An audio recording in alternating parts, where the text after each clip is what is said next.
So here we go. Today's special teaching from God for you. और आज की खास शिक्षा परमेश्वर की ओर से आपके लिए। We have all heard about karma. और हम सब ने कर्म के बारे में सुना है। Now, karma is a teaching from Hinduism, Buddhism, a lot of the Eastern religions teach about karma. और कर्म जो है इसकी सिखावट काफ़ी हिंदू धर्म में, बुद्धिज्म धर्म में और जो पूर्व देश से धर्म है वहाँ से आती है। Do you want a pen? Thank you. So with karma, the teaching is pretty straightforward.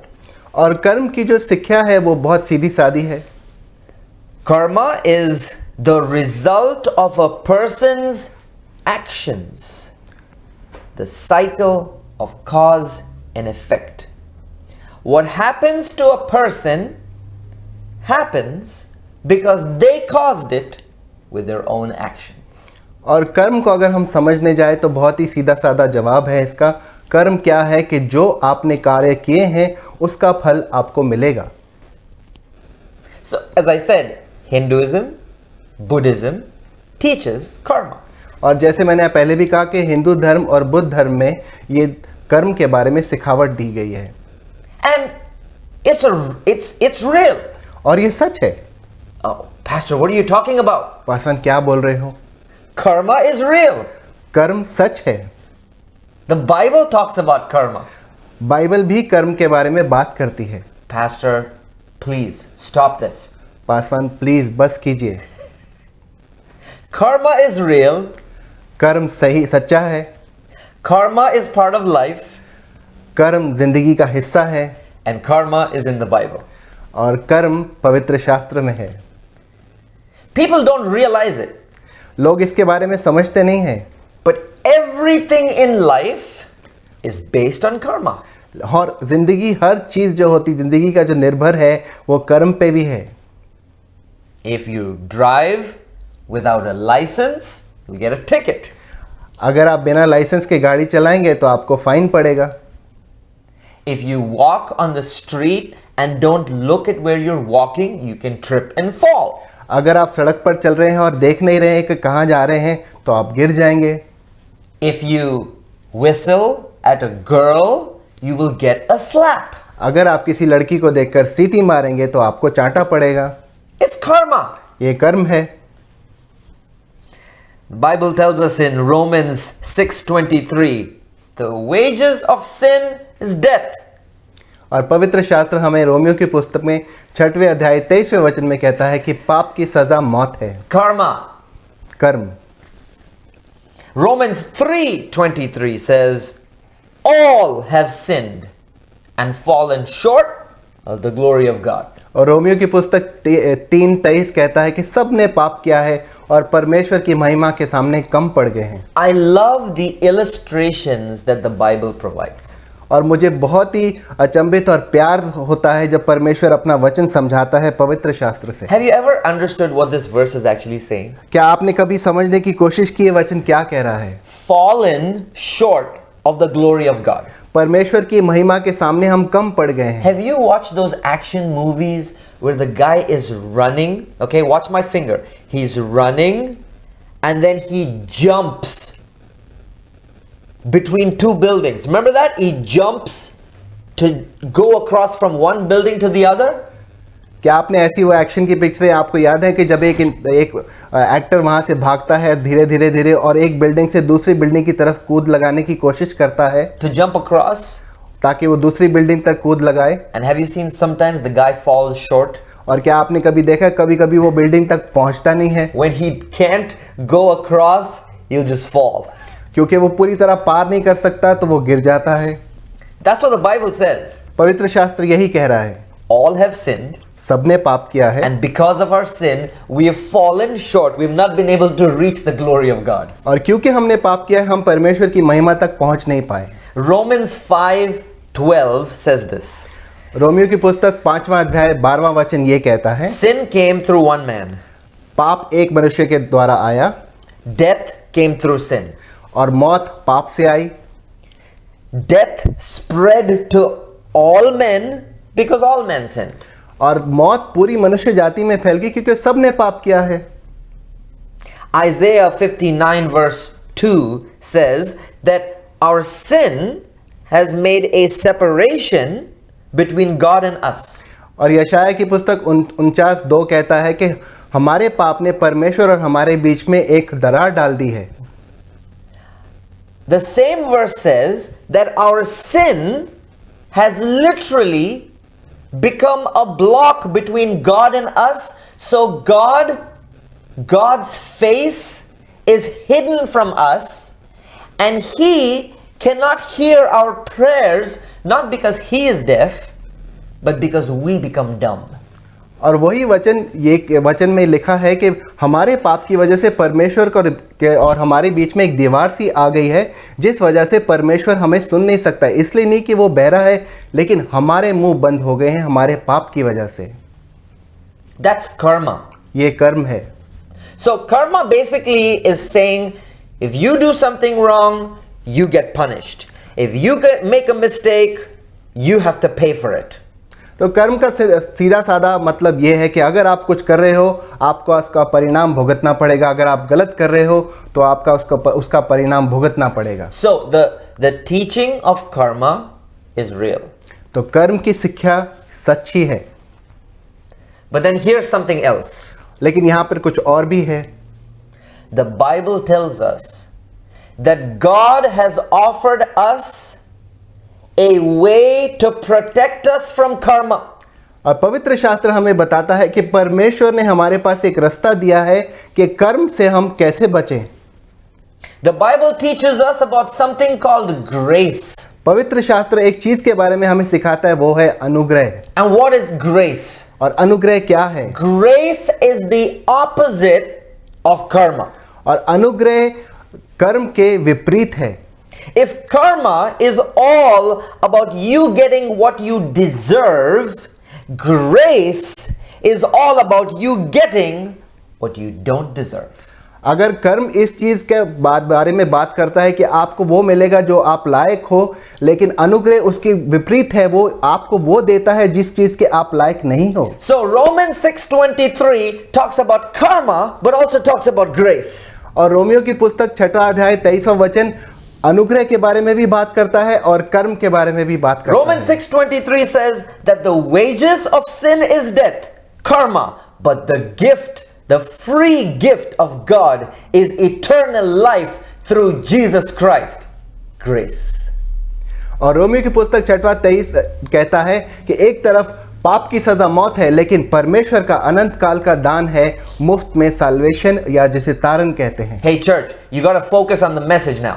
कलीसिया, आपको ध्यान से इस संदेश पर ध्यान देना This है। message, this teaching is for your life. It's a discipleship teaching. It's a life teaching. Stay focused.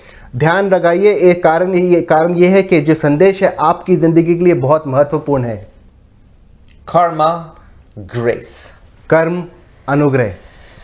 Romans 3:23 says that all have fallen short of the glory of God because of sin, karma, but 3:24 says that we are justified freely by His grace through the redemption that is in Jesus Christ, grace. और Romeo की पुस्तक 3:23 कहता है कि सब ने पाप किया है और परमेश्वर की महिमा के सामने कम पड़ गए हैं, लेकिन 3:24 में कहता है कि हमें परमेश्वर के अनुग्रह के द्वारा हमें अनंत काल का जीवन मिला है यीशु मसीह की वजह से। And even though Romans 5:12 tells us about karma, that how sin came through one man and then sin brought death, and then the death spread to all mankind because all have sinned, karma, Romans 5:21 says that as sin reigns unto death, grace reigns through righteousness and unto eternal life by Jesus Christ our Lord, grace. और Romeo की पुस्तक 5:12 में अगर जब कहता है पवित्र शास्त्र की पाप की वजह से अगर मनुष्य जाति मौत में गिर गई, पाप में गिर गई, और उसी वजह से उसी पुस्तक में 5वें 21 वचन में कहता है कि जैसा पाप ने मृत्यु फैलाते हुए राज किया, वैसे ही हमारे परमेश्वर यीशु मसीह के द्वारा अनुग्रह भी अनंत जीवन के लिए हमें मिला है। Satan hates you because you have grace. शैतान आपसे नफरत करता है क्योंकि आपके पास अनुग्रह है। Satan would love you to have karma. शैतान चाहता है कि आपके पास कर्म हो, But God has offered us grace. लेकिन परमेश्वर ने हमें अनुग्रह दिया है। Satan hates God because of grace. शैतान परमेश्वर से नफरत करता है अनुग्रह की वजह से।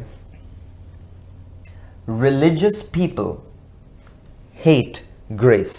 धार्मिक लोग भी अनुग्रह से नफरत करते हैं, Because religious people feel that their actions and their works and their praying and their holiness and their acts of religious works take them to God.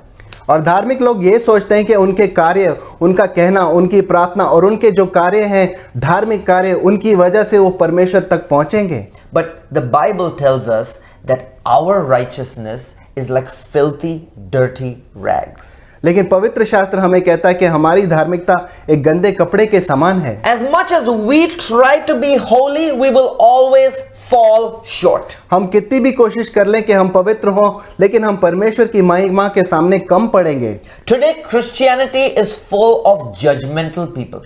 आज ख्रिस्ती धर्म में सबसे ज्यादा न्यायाधीश लोग बैठे हुए हैं, Because the Christian people think that they are so holy and everybody else around them is so sinful. और ख्रिस्ती लोग ये सोच के बैठे हैं कि वो सबसे ज्यादा पवित्र हैं और जो कि उनके आजू बाजू है, नजदीक है, वो सब अपवित्र लोग हैं। Because Christian people think that they have the right to judge other people's lives. और ख्रिस्ती लोग ये सोचते हैं कि उनको हक दिया गया है कि वो दूसरे लोगों का न्याय करते रहें। But they forget that when Jesus walked this earth and when all of the Jews were accusing an adulterous woman and saying stone her to death, Jesus sat down and wrote all their sins on the ground.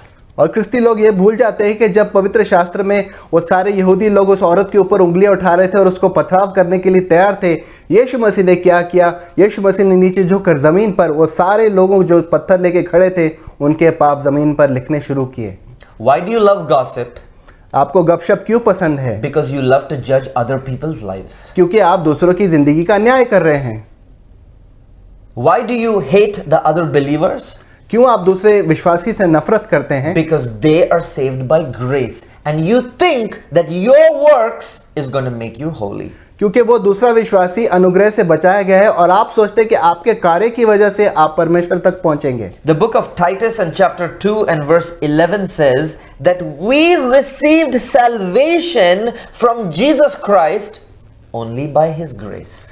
और तीतस की पुस्तक कहती है कि हमने यीशु मसीह के द्वारा तारण पाया है। Ephesians chapter 2 and verse 6 says that for by grace we are saved through faith, not by our own actions, it is a gift of God. और इफिसियों की पुस्तक कहती है 2:8 में कि हम अनुग्रह से बचाए गए हैं, हमारे कार्यों से नहीं पर उसके अनुग्रह से। Matthew chapter 7 and verse 1 says, do not judge or you will be judged. मत्ती 7:1 कहता है कि किसी का न्याय मत करो क्योंकि आपका भी किया जाएगा न्याय। So grace is there to save us all. तो अनुग्रह क्यों है? हाँ, ताकि हम सबको बचाए। Grace will save us from karma. अनुग्रह कर्म से हमें बचाएगा। Don't say, oh, I don't believe in karma. यहाँ ये मत कहिए कि मैं कर्म में विश्वास नहीं करता हूँ। Say, I believe in karma. कहिए कि आप कर्म में विश्वास करते हैं। But I also believe that grace from God has saved me from karma. और ये भी विश्वास कीजिए कि अनुग्रह ने मुझे बचाया है कर्म से। And then if you go to the book of Romans and chapter 6. और अगर आप रोमियो की पुस्तक में जाएं 6वें अध्याय में, And if you read the full chapter, that full chapter is a hard chapter.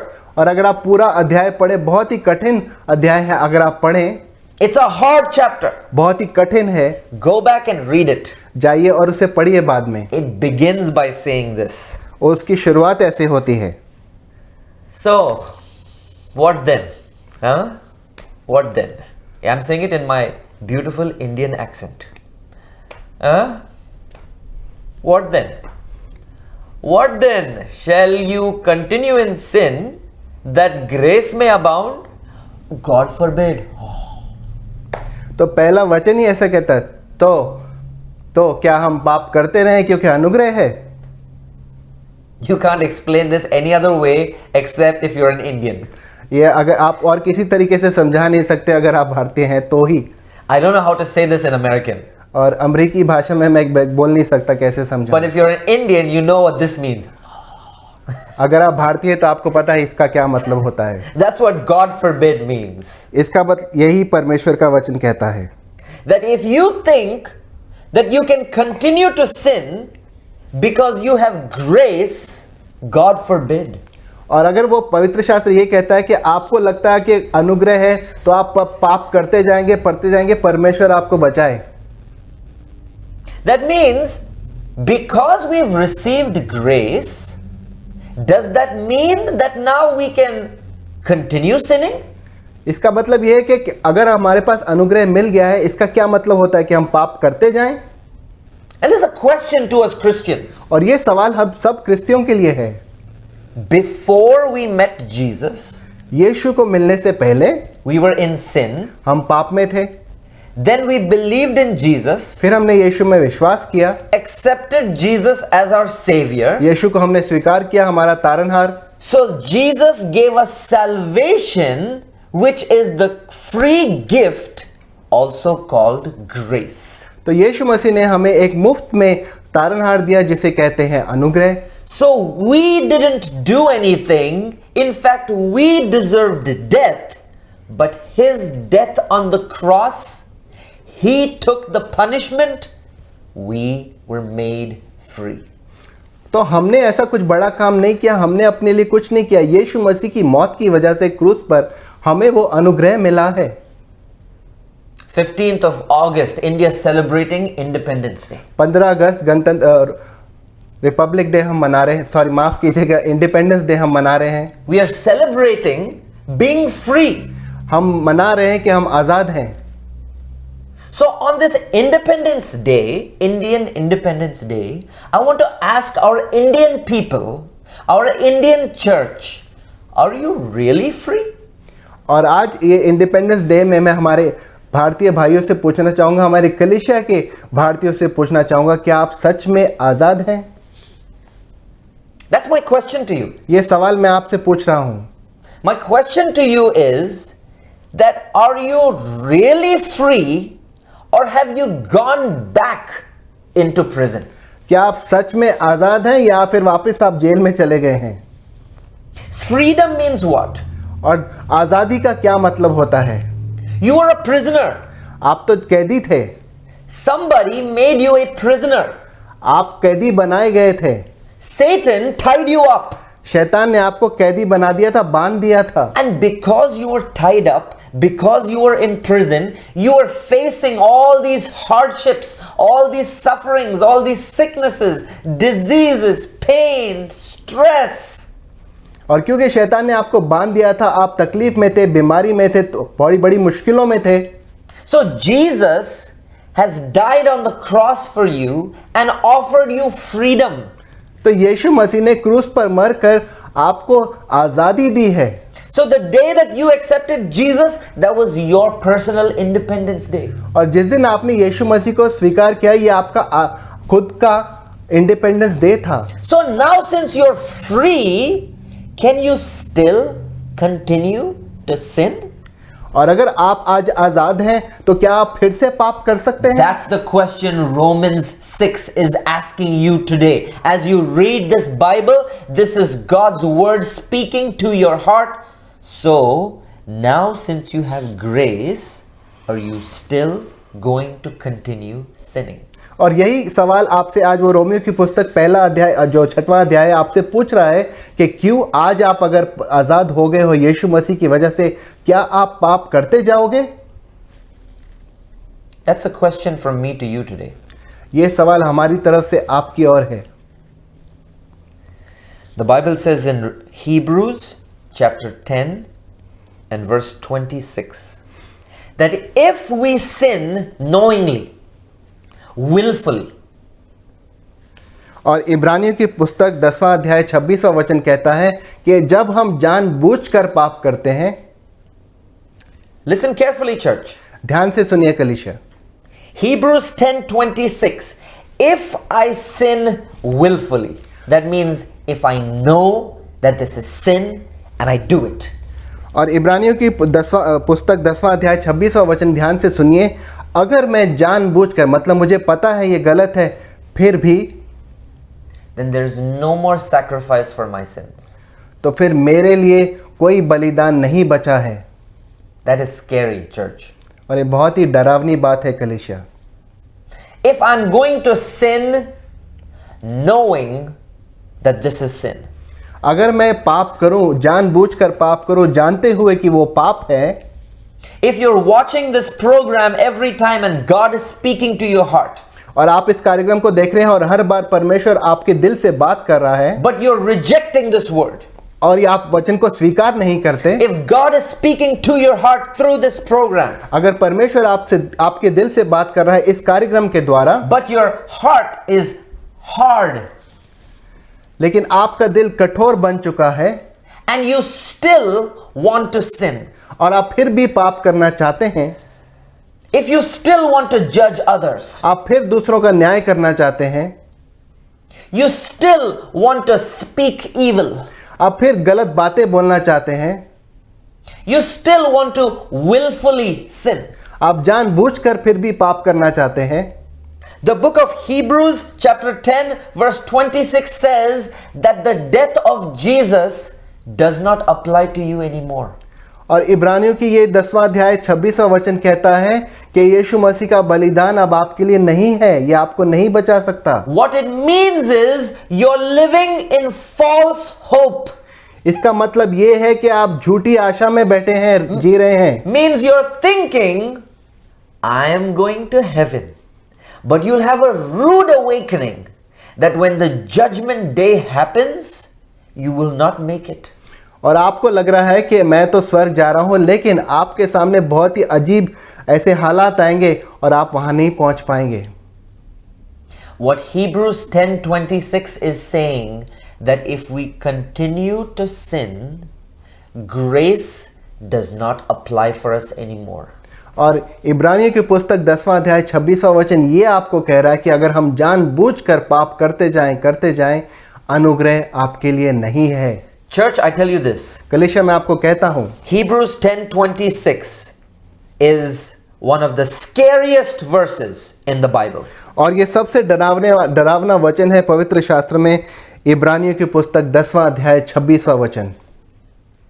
Hebrews 10:26 is one of the scariest verses in the Bible. और ये वचन सबसे डरावना वचन है पवित्र शास्त्र में. Because what it's saying is that if I am saved by grace, but I take advantage of God's grace and choose to willfully sin, then the grace of Jesus Christ, which is my protection, the grace of Jesus Christ, which will take me to heaven, does not apply for me anymore. और इसका मतलब ये है कि जो पवित्र शास्त्र में लिखा गया है इस वचन में कि परमेश्वर के अनुग्रह से मैं अगर बचाया गया हूं और फिर भी मैं जानबूझकर अगर पाप करता जाऊं तो ये अनुग्रह, वो परमेश्वर की सुरक्षा, परमेश्वर का बचाव मेरे लिए अब नहीं रहा. Hebrews 10:26 is the answer to Romans chapter 6. और हिब्रू 10:26 वो रोमियो की जो पुस्तक है उसका जवाब है. It's the answer. वो जवाब है उसका. Because Romans chapter 6 talks all about the new person when we are saved by grace. और रोमियो का जो पुस्तक है 6वां अध्याय है वो नए व्यक्ति के बारे में बात करता है जब हम बचाए जाते हैं. But Hebrews 10:26 tells us that we are trying to cheat God. और इब्रानियों की पुस्तक 10वां अध्याय 26वां वचन ये बताता है कि हम परमेश्वर के सामने चोरी जैसा करने जा रहे हैं. We are in grace but we still want to be part of the old life. हम अनुग्रह में होने के बावजूद हम हमारी पुरानी जिंदगी में जाना चाहते हैं। We are saved by grace, but we still want to enjoy a little bit of the sin. और हम अनुग्रह से बचाए गए हैं, लेकिन हम फिर भी हमारा पाप में वापस जाना चाहते हैं। We still want to judge others. हम फिर भी दूसरों का न्याय करना चाहते We हैं। still want to speak evil. हम अपने मुंह से दुष्ट बातें बोलना We चाहते हैं। still want to think evil. हम दुष्ट ख्याल सोचना चाहते हैं। Hebrews 10:26 is something that you need to read and you need to think about. और इब्रानियों की पुस्तक 10वां अध्याय 26वां वचन आपको पढ़ना है और उसके बारे में सोचना है। Because church, grace is the only thing that will save you. कलीसिया, मैं आपसे कहना चाहता हूं कि अनुग्रह एक ही चीज है जो आपको बचाएगी। Grace is the only thing that can save you from the attacks of Satan. अनुग्रह ही एक ऐसी चीज है जो शैतान के हमलों से आपको बचा सकती है। I want to tell you this, church. मैं आपको कहना चाहता हूं कलीसिया, As long as you're a normal person, जब तक आप एक सामान्य इंसान की तरह हैं you're usually fine. तो आप ठीक ठाक रहोगे। The moment you come into the ministry, जब आप सेवकाओं में आते हो, the attack of Satan on your life will be more than ever. और शैतान के हमले आपकी जिंदगी में बढ़ जाएंगे। Because you become like a soldier. तो आप एक सैनिक के समान बन जाते हो। Because you are now on the border, on the forefront. तो आप बॉर्डर के जैसे, बॉर्डर पे सैनिक रहता है, आप सामने हो। Because now you're representing God. क्योंकि आप अभी परमेश्वर का नेतृत्व कर रहे हो। You are fighting for God's kingdom. आप परमेश्वर के राज्य के लिए लड़ रहे हो। And the attacks of Satan which will come upon your life will be more than ever before. और शैतान के हमले आपकी जिंदगी पर जो आएंगे पहले से कहीं ज्यादा होंगे। Sometimes I hear Christians saying, "Oh brother, oh pastor, there's so many attacks." और मैं बहुत बार सुनता हूँ, भाई साहब पासवान, कितने हमले हो रहे हैं मेरी जिंदगी पर। You're right. आप सही कह रहे हो। That's why you need grace.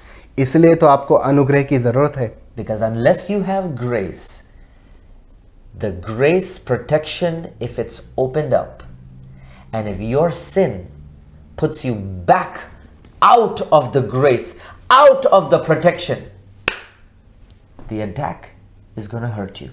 और यही हम कहने की कोशिश कर रहे हैं कि परमेश्वर का अनुग्रह बना रहेगा तो आप सुरक्षित रहेंगे। जैसे ही वो अनुग्रह के सामने अगर आपकी ज़िंदगी में पाप आएगा तो वो सुरक्षा चली जाएगी और शैतान का हमला आपकी ज़िंदगी पर आएगा। Every week, and I tell you without fail, every week there is an attack from Satan upon our family, either through sickness, or through heartache, or through stress, through some reason, to break the peace, to break the health of our family, to break the joy of our family. Every week there is an attack, but it's only the grace of Jesus which saves us and brings us back here as one family. और हम आपको कहना चाहते हैं कि हमारे परिवार में हर हफ्ते कुछ न कुछ शैतान का हमला होता रहता है, चाहे बीमारी से या मानसिक तनाव से, लेकिन ये सब को पीछे छोड़कर परमेश्वर के अनुग्रह की वजह से हम हर बार परमेश्वर की सेवा में आते हैं। I tell you, it's not a joke. From the day we have begun this ministry, this live stream programming, the attacks of Satan upon our lives has increased from here to here every week. और मैं आपको सच कहता हूं कि जब से हम परमेश्वर की सेविकाओं में आए हैं और ये कार्यक्रम हमने शुरुआत किया है, पर शैतान के जो हमले हमारी जिंदगी पर यहां से लेकर यहां तक पहुंच गए हैं। Just few days ago, my wife was suddenly attacked by a bout of food poisoning, just out of the blue, just for no reason. और कुछ ही दिन पहले पासवान की धर्मपत्नी पासवान लॉली आइजक को एक डायरिया का अटैक हुआ, कहीं अचानक से। There was actually no reason. और कोई भी कारण नहीं था। And the attack was so severe that she was just absolutely normal, and then just a few hours later she was completely weak and completely dehydrated. और वो ऐसा हमला था कि अभी तो ठीक थी बहन, और उसके थोड़ी देर बाद ही इतना बुरा हाल था कि शरीर में जैसे पानी सा खत्म हो गया हो। But she was saved because we have grace. लेकिन उन्हें बचाया गया है क्योंकि हमारे पास अनुग्रह है। Pure grace. परमेश्वर का अनुग्रह। And I tell you, we have seen such attacks on all of our lives literally every week. But it's God's grace that is our power and our protection. और मैं आपको कहता हूँ हर हफ्ते हमारी ज़िंदगी में ऐसे हमले होते रहते हैं, लेकिन हम यहाँ पर खड़े हैं क्योंकि परमेश्वर का अनुग्रह हमें बचाता है। And church, I want to tell you, if you are going to take God's grace for granted, and if you are going to think that because I have grace, I can just live my life and just do whatever I want, because now I'm saved, because I didn't need to work for it, but God took my punishment. So I am saved and I'm free, so I can do what I want. और कलीसिया, अगर आप ऐसा सोच रहे हैं कि परमेश्वर का अनुग्रह मेरी ज़िंदगी पर है तो मैं कैसे भी आराम से अपनी ज़िंदगी जी सकता हूँ, मैं कुछ भी कर सकता हूँ, जो मेरे मन में आएगा मैं कर सकता हूँ, परमेश्वर के अनुग्रह को आप हल्के से ले रहे हैं, ऐसा ना करें। If you think that way, then grace will no more be for you. अगर आप ऐसा सोच रहे हैं तो अनुग्रह आपके लिए नहीं रहेगा। Today it's important, church. Today it's important for all of us to stop right now. Stop what you're doing. Stop all of your imagining that you are this and you are that. Stop and evaluate your life. कलीसिया, आज ये वो समय है कि आप हर चीज़ को रुका दीजिए, रुक जाइए और ये सोचिए कि आप कहाँ हैं। We Christians are always thinking the message is for somebody else. Stop. हम सारे क्रिस्ती यही सोचते हैं कि ये संदेश किसी और के लिए है, रुक जाइए, वहीं रुकिए। It's for me. ये आपके लिए है, मेरे लिए है। It's for you. ये आपके लिए है। It's time to evaluate our lives. और ये समय है कि हम अपनी जिंदगी की जांच करें। It's time for us to ask ourselves the question, are we taking undue advantage of God's grace and returning back to sin? और ये सवाल आप अपने आप से करें कि क्या हम परमेश्वर के अनुग्रह का फायदा उठा रहे हैं और क्या हम वापस पाप में जा रहे हैं। You know, this Bible, the first verse of the first chapter, in the first verse says, in the beginning, God created the heavens and the earth. और ये जो पवित्र शास्त्र है उसका पहला अध्याय, पहली किताब, पहला वचन कहता है कि शुरुआती में परमेश्वर ने धरती और आसमान को बनाया। Are you listening? क्या आप सुन रहे हैं? That's grace. वो है अनुग्रह। Nobody deserved it. किसी को जरूरत नहीं थी। The world didn't build itself. और दुनिया इस लायक नहीं थी और अपने आप नहीं बनी। We didn't create ourselves. हमने अपने आप को नहीं बनाया। Animals didn't create themselves. और जानवर अपने आप नहीं आ गए। The heavens and the earth didn't create itself. और धरती और आसमान अपने आप नहीं आ गया। The world didn't happen by accident the way science teaches us. और रसायन हमें क्या सिखाता है, अचानक से धरती आ गई, ऐसा नहीं हुआ। The first chapter and the first verse of this Bible says, in the beginning, God created everything that existed. Grace. और पवित्र शास्त्र हमें बताता है पहली किताब में, पहले अध्याय में और पहले वचन में कि परमेश्वर ने सब चीजों का निर्माण किया। Are you ready, church? क्या आप तैयार हैं कलीसिया? The last book of the Bible. और आखिरी की जो पुस्तक है पवित्र शास्त्र की, The last chapter. आखिरी जो अध्याय है And the last verse. और आखिरी वचन जो है, This is what it says. वो ये कहता है, The grace of our Lord Jesus Christ be with you all. Amen. कि यीशु मसीह का अनुग्रह हमारे साथ रहे। आमीन। Church, कलीसिया, the Bible begins and ends with grace. पवित्र शास्त्र शुरुआत होता है और अंत होता है अनुग्रह के साथ। Not our holiness, हमारा धार्मिकता नहीं, not our works, हमारे कार्य नहीं, but it's God's grace through Jesus Christ. ये परमेश्वर का अनुग्रह है यीशु मसीह के द्वारा। That's the only reason because of which we are alive today. वही एक कारण है जिसकी वजह से आज हम जिंदा हैं। And it's the only reason that we are saved from the attacks of Satan. और वही एक कारण है कि हम शैतान के हर हमलों से बचाए गए हैं। It's time for us to make that decision. और आज ये समय है कि हम वो निर्णय करें, To turn away from our sin. हम अपने पाप से मुंह मोड़ें, That we really live live in grace कि हम सच्चाई में अनुग्रह में जिएं, and we value the grace that God has given us.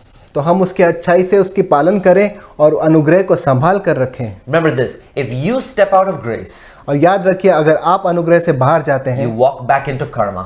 तो आप वापस कर्म में चले जाते हैं। If you step out of grace, अगर आप अनुग्रह से बाहर जाते हैं then everything that you do, you will pay for it. तो जो कुछ आप करेंगे उसका परिणाम आपको झेलना पड़ेगा And you will deserve it.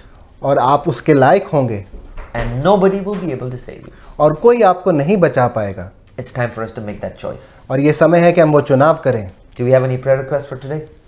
क्या कोई प्रार्थना निवेदन है हमारे पास? Do we have prayer requests? We're going to pray right now. हम आपके लिए प्रार्थना करना चाहेंगे And I'm going to ask us all to meditate and focus this time. और मैं चाहता हूं कि आप सब ध्यान लगाकर ये सुने। God is here and His presence is here with us. परमेश्वर यहाँ पर है और उसकी उपस्थिति यहाँ पर है।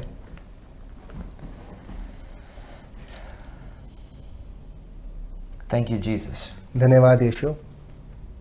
God, we pray for Karan Pauja, परमेश्वर हम प्रार्थना करते हैं भाई करण पहुजा के लिए, who has asked for prayer for the family and for the Nani. और जिन्होंने प्रार्थना मांगी है उनके परिवार और उनकी नानी के लिए। We pray for Bharat Durgya. हम भारत भाई के लिए भी प्रार्थना करते हैं।